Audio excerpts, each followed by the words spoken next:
John chapter 19. Then Pilate took Jesus and had him flogged severely. The soldiers braided a crown of thorns and put it on his head, and they clothed him in a purple robe. They came up to him again and again and said, "Hail, King of the Jews!" And they struck him repeatedly in the face. Again, Pilate went out and said to the Jewish leaders, "Look, I am bringing him out to you so that you may know that I find no reason for an accusation against him." So Jesus came outside wearing the crown of thorns and the purple robe. Pilate said to them, "Look, here is the man." When the chief priests and their officers saw him, they shouted out, "Crucify him! Crucify him!" Pilate said, "You take him and crucify him. Certainly I find no reason for an accusation against him." The Jewish leaders replied, "We have a law, and according to our law he ought to die because he claimed to be the Son of God." When Pilate heard what they said, he was more afraid than ever. And he went back into the governor's residence and said to Jesus, "Where do you come from?" But Jesus gave him no answer.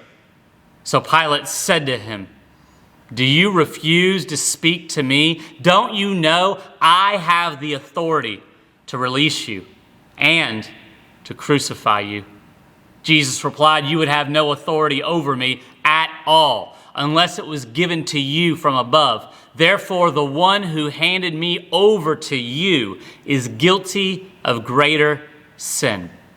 From this point on, Pilate tried to release him, but the Jewish leaders shouted out, "If you release this man, you are no friend to Caesar. Everyone who claims to be a king opposes Caesar." When Pilate heard these words, he brought Jesus outside and sat down on the judgment seat in the place called the Stone Pavement, Gabbatha in Aramaic. Now it was the day of preparation for the Passover, about noon. Pilate said to the Jewish leaders, "Look, here is your king." Then they shouted out, "Away with him!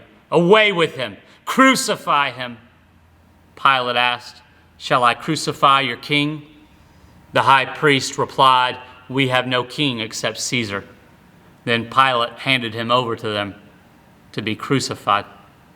So they took Jesus, and carrying his own cross, he went out to the place called the place of the skull, called in Aramaic Golgotha. There they crucified him along with two others, one on each side, with Jesus in the middle. Pilate also had a notice written and fastened to the cross, which read, "Jesus the Nazarene, the King of the Jews." Thus many of the Jewish residents of Jerusalem read this notice because the place where Jesus was crucified was near the city. And the notice was written in Aramaic, Latin, and Greek. Then the chief priests of the Jews said to Pilate, "Do not write the King of the Jews, but rather this man said, 'I am King of the Jews.'" Pilate answered, "What I have written, I have written." Now, when the soldiers crucified Jesus, they took his clothes and made 4 shares, one for each soldier, and the tunic remained. Now the tunic was seamless, woven from top to bottom as a single piece.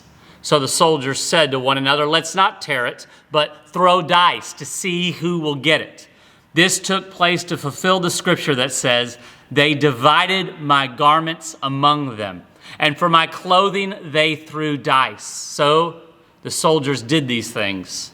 Now, standing beside Jesus' cross were his mother's sister, Mary, the wife of Clopas, and Mary Magdalene.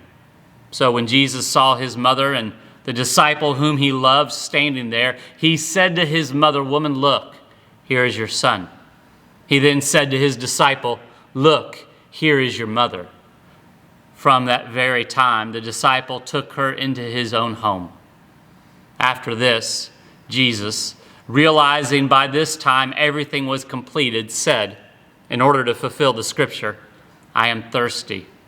A jar full of sour wine was there. So they put a sponge soaked in sour wine on a branch of hyssop and lifted it to his mouth. When he had received the sour wine, Jesus said, "It is completed." Then he bowed his head and gave up his spirit. Then, because it was the day of preparation, so that the bodies should not stay on the crosses on the Sabbath, for that Sabbath was an especially important one, the Jewish leaders asked Pilate to have the victims' legs broken and the bodies taken down. So the soldiers came and broke the legs of the two men who had been crucified with Jesus, first the one, then the other. But when they came to Jesus and saw that he was already dead, they did not break his legs. But one of the soldiers pierced his side with a spear, and blood and water flowed out immediately.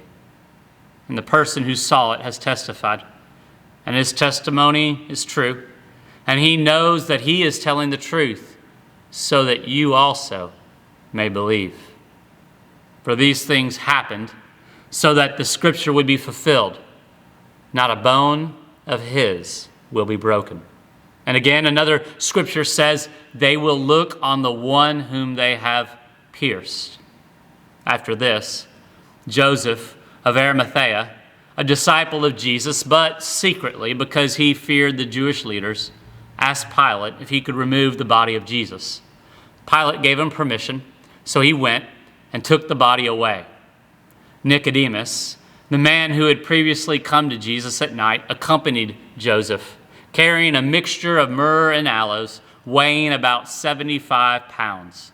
Then they took Jesus' body and wrapped it with the aromatic spices in strips of linen cloth, according to the Jewish burial customs.